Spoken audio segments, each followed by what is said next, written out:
Hello, welcome back to our fifth and final episode of this year's What's Cooking at the Capitol. This is our Facebook Live series where Molly and I come to you throughout the legislative session to talk about important food and farm legislation and the issues that you care about, all while sharing a seasonal recipe. Yeah, and on today's episode, we are celebrating. Yeah, the legislative session officially ended on April 8th, and because of the actions of people like you, the General Assembly passed 3 bills, a resolution, and appropriated over $12 million, all for local food and regenerative agriculture. So this year, the Alliance made it super simple to take action, whether you filled out one of our action alerts, email your legislator, you participated in our Food and Farm Day of Action to make phone calls to lawmakers, or you took a deep dive by joining one of our campaign teams. We are grateful. And it worked. Your actions made a difference. And like we say, when farmers and eaters come together to solve problems, we get stuff done. Yes, we do. Okay, so like I said, today we are celebrating. And so we're going to go through each of the policy victories, tell you a little bit more about what they mean for you. And then we've got some great prizes, giveaways, and local goodies for lucky winners throughout the show, including our awesome, this is my favorite, Alliance t-shirts. This one's got a rooster on it with feathers in the shape of Illinois. This one has our kind of native flowers and pollinators here. And then we've also got some autumnberry jam donated by Justin Kelly of Autumnberry Inspired in Urbana, Illinois. So we've got some great prizes for lucky winners throughout the show. Comfortable and delicious. So we are going to be toasting to your hard work to pass these 3 policies, and with a delightful iced tea concoction made with some of our favorite local products. So we're using Moon Girl Farm Nightcap Tea. They are located in Pleasant Plains, and this tea has notes of chamomile, lavender, lemon balm, and a little rosemary. And we are going to mix in Glacier's and their new Frisky Sour Shrub. And we're just going to hit it with a little dash of elderberry syrup. So it gave it this really nice, rich flavor or color. And it is actually delicious. I'm super excited to cheers this with you, Molly. Yeah, we put it in wine glasses. We're fancy here. So, yeah, what's cooking at the Capitol without a recipe? So if you want to make this at home, you can find local ingredients around you, and we'll post it. It's really simple. All you really need to do is make a cup of tea. And if you do have shrubs of some sort, you can spice it up with something similar to this, or Glacier's End should be starting to sell things online. So you can find these 2 products on their webpage very soon and get them shipped to your door. Yeah. Awesome. Yeah. And yeah. Go ahead. Don't forget you can find all those local products near you by searching online at buyfreshbuylocalillinois.org. All right. So first up this year, as a result of your help to pass the Better School Lunches Act, HB 4813, your schools now have more opportunities to improve the quality of their lunches and incorporate farm-to-school purchasing. So you may remember this bill removes the lowest price bid requirement, which mandated that for certain purchases, such as when contracting with a food service agency, schools had to accept the lowest bid. That meant they could not accept bids based on quality, taste, or any other criteria. So this bill not only removes that antiquated requirement, but also included language that encourages schools to set up contracts that prioritize purchasing from local, fair, healthy, humane, and sustainable farms and businesses in Illinois. So it's a huge step forward for farm to school. Absolutely. And for better school lunches for our kids, because we all want our kids to have great nutrition. And over 300 people took action for the Better School Lunches Act on our action alert this year. So cheers to all for action takers out there. You helped make that happen. And we're going to randomly select one of you to receive one of our door prizes. So we're going to turn it over now to our colleague Nathan behind the scenes here to spin our great wheel of names. Nathan, over to you. Okay, here we go. So we're going to switch screens up real quick. So bear with us while we do this switch here. And okay, so you're going to see all sorts of windows, but hold on a second. Let's get to the lunches wheel. All right. Can you guys see the wheel? We cannot. You can't see the wheel. Okay, hold on. This is so much fun. We're going to get this working, I promise. Okay. Let's see here. We trust you, Nathan. Technology is fun sometimes when it wants to work. Let's see. Exactly. Okay, so here's what we're going to do. I know how to make this work. We're going to drag this over. Hey, there it is. There. How about that? Okay, when technology doesn't work, you make technology work for you. Okay. Here we go. Are we ready to spin? Let's spin it. Do it. Spin it.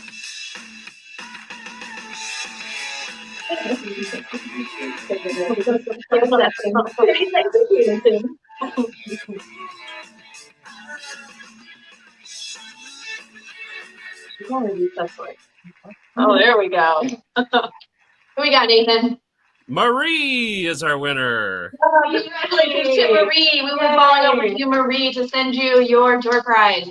We also want to give a huge thank you to members Tracy Barkley of Sola Gratia Farm, Jeff Cake of Funks Grove Heritage Fruits and Grains, Cindy Jackson of the Farm Fed Co-op, Christine Johnson of Wild Trillium Farm, and Tim Sonder of Edible Evanston. Those were all members of our campaign team that worked diligently to promote the Better School Lunches campaign. And we have to also give a huge shout out to the giant coalition of partners who worked tirelessly on that bill. There's too many to name here. You can check out the running list of partners in the banner script below here. A special shout out to the Illinois Environmental Council and the Illinois Association of School Business Officials who are really kind of leading the charge behind that bill. So over to you, Liz. Thank you. So Soil Health Week is next on the list. And as a result of your work to pass the Soil Health Week resolution, this year you can expect greater acknowledgement, awareness, and respect for Illinois' most valuable resource, our natural resource, our soil. The Soil Health Day and Week Resolution HJR 63, sponsored by Representative Meyer and Senator Bennett, dedicated the second full week of March as Soil Health Week and the Wednesday of that week as Soil Health Day. So thanks to this resolution, Illinois held its first statewide Soil Health Week celebration this year. And like we said, it brings a greater awareness to the importance of soil to human health, climate resilience, clean water, and economic development in our state. And most importantly, it lays the groundwork for future policy to build climate resilience and support farmers to protect and build soil health. So over 100 people took action to support that week. And while Nathan is getting that next spin wheel ready, we can do a special shout out for Soil Health Policy Subcommittee members for showing up every morning at 8 a.m. For Monday morning calls, the Environmental Council, our Natural Resource Conservation Service, and agency partners, and many others for getting the resolution over the finish line. All right, what do we got, Nathan? All right, do you see Soil Health Week? You got it. All right, here we go. You see it, right? Yep. Okay, here we go. Ooh, another jam.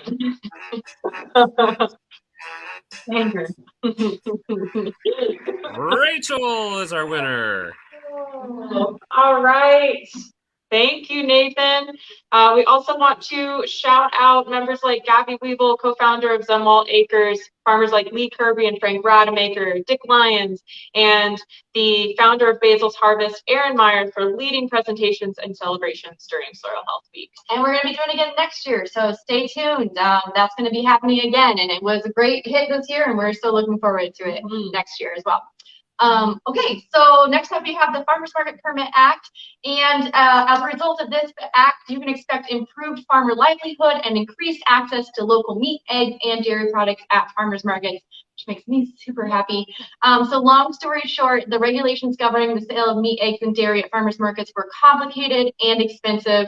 Every county had their own set of rules. Some counties were requiring really high fees. They were charging farmers the same way they would charge restaurants and retailers. So the Farmers Market Permit Act changes this by standardizing regulations across the county or across counties and capping those fees to make it economical for farmers to be able to sell in multiple counties. So if you're a livestock farmer, you can expect simple, scale-appropriate regulations to support your business. And if you're a farmer's market shopper, you can likely start to expect seeing more farmers selling meat, eggs, and dairy at your farmer's market. Yay. So over 120 people took action to support this bill. And let's spin that wheel. Nathan, while you're getting that up, I'm going to shout out a couple of other folks here. Thank you to our members, Ed Dubrick of Duchick Ranch, Heather Altoff of Altoff Beef, and Pat Jenkins of Jenkins Country Comforts, who worked incredibly hard to help negotiate that bill, and also to the Illinois Farm Bureau and Illinois Farmers Market Association for supporting that work as well.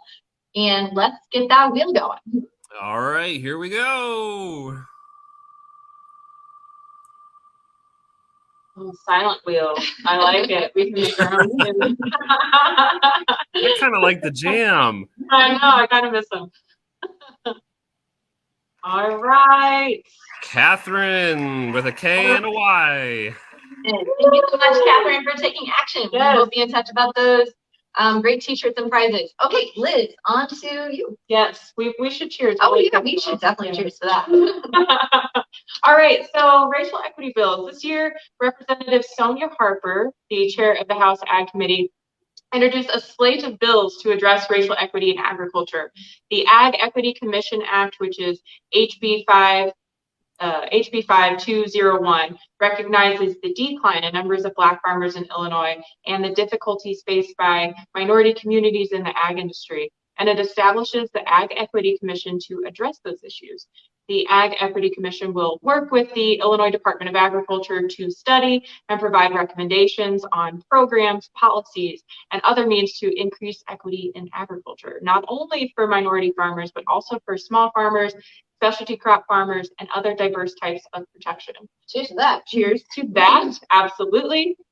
And Rep. Harper also introduced the Black Farmer Restoration Act, HB 3501, to tackle disparities in land access for Black farmers, and the Local Food and Farms Act, HB 3089, to address issues of market access for minority and disadvantaged farmers. So these two bills ultimately did not pass out of the General Assembly, but they did spark a conversation across the state. This summer, the Alliance and Rep. Harper will conduct outreach to stakeholders and listening sessions in an effort to work on these issues with more stakeholders and reintroduce legislation in 2023 with a broad coalition of support. So thank you to everyone who already took action on those bills. We put those two action alerts out this spring, and nearly 150 people took action. So we do have some more names to take a look at. So Nathan, if you want to pull up that next wheel, let's cheers to those other wins. Boop. All right. We'll see if this has jams. All right, here we go. Let's see what jam we get. Oh, no jam. What's going on? What's going on?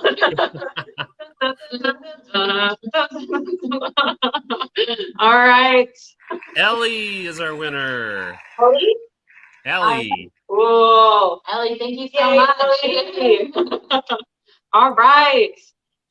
And finally, this year you helped ensure that our state continues to make progress towards clean water and climate resilience. This year, the budget for soil water conservation districts was on the chopping block. The governor proposed a budget that almost slashed their budget in half. So this year, the soil water conservation districts, if you did not know, are the first people farmers turn to when they need help with conservation. They provide resources, support, and technical assistance.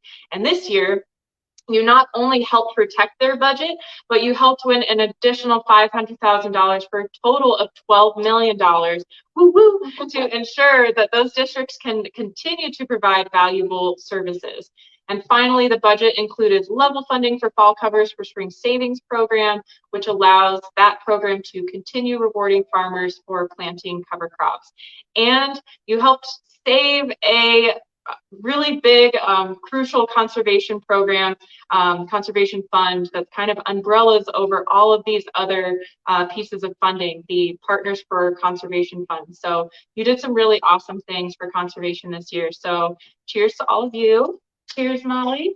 And nearly 150 people took action to support what this bill was called, which is the Partners for Nutrient Loss Reduction Act. So thank you to everybody who took action, and we can pull a name now, Nathan, to see who is our winner from that action group. All right. I might have to sing another song, or Nathan, you get to sing this time. Oh man. Da, da, da, da, da, da. I don't know how you do. Right? It has to be different. Okay, we have. Oh, Nathan, are you there? We have a name, and we'll get that name because the screen's very small and Molly and I can't see it. But It is Christine. Thank you, Christy. You're taking action for conservation, soil health, water quality. Awesome. And just a few super quick shout outs to our members, Becky Doyle, Frank Rademacher, Lee Kirby, Gabby Weeble, Dick Lyons for writing op-eds to support the legislation and funding. The list of partners, like with a lot of these priorities, as you've seen, is really, really long, and teamwork is how we get stuff like this done.